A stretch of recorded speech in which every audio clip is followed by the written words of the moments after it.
Hi everyone, welcome to the QA automation with section. We have discussed about the test and our feature and step definition. So today we will discuss about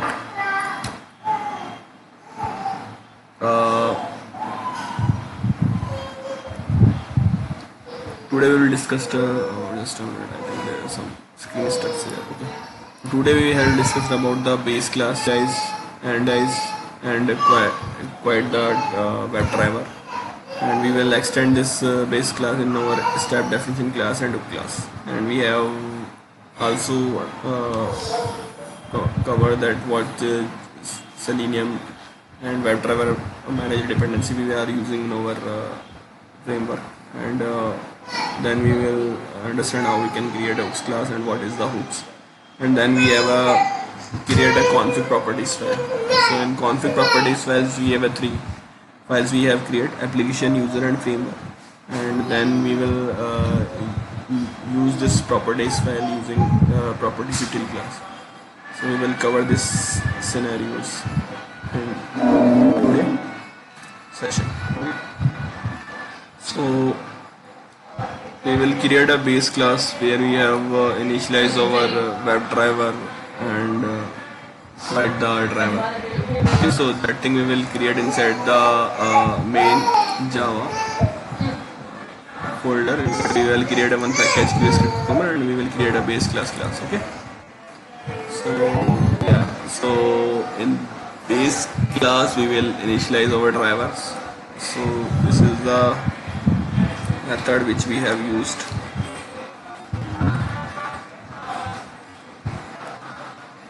And where we have used the path of the application. Path of the application. Just so, and this is the method for the close driver.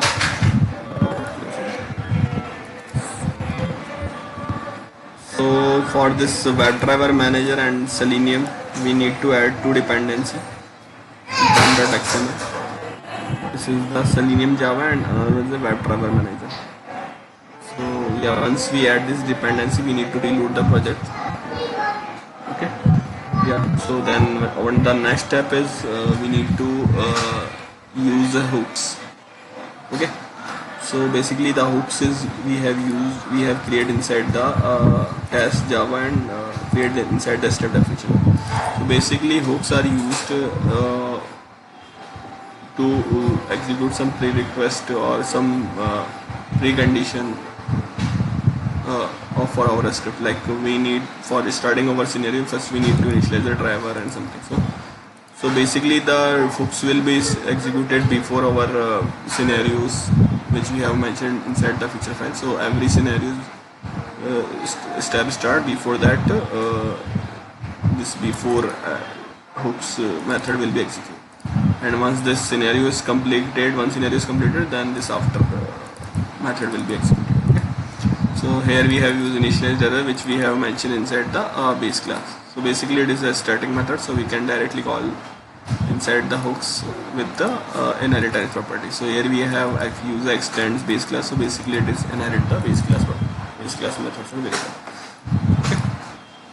Then over the next step is like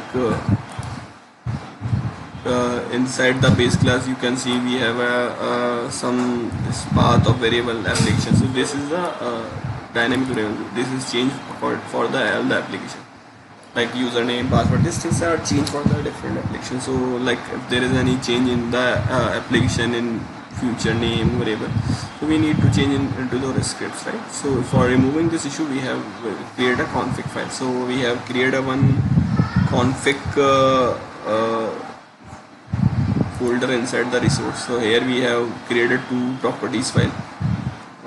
Application.properties, framework.properties and user.properties. So application.properties will contain the application related parameter.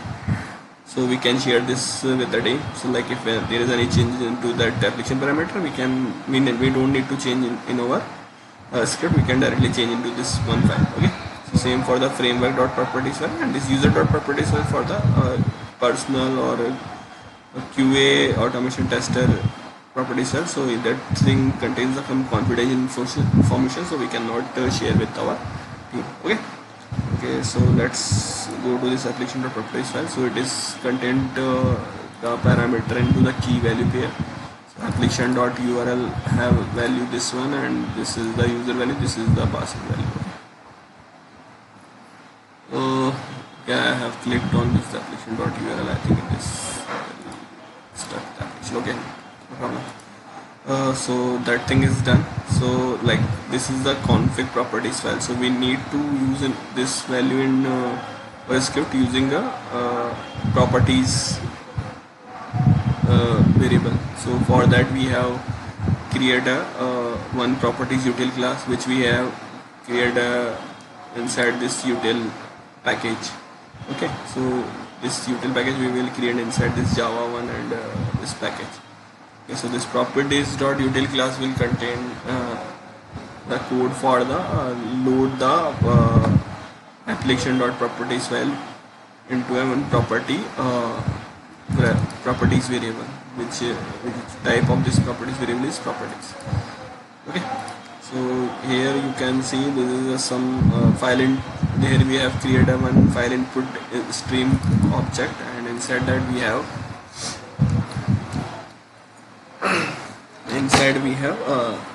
load this properties application.properties file, and then we will load this FIS object variable into our properties variable. Okay, so here we have used some try catch block to avoid the exceptions. Okay, and then our next step is like inside the base class we need to remove the dynamic path. Okay, so we have created a properties variable, and inside we have load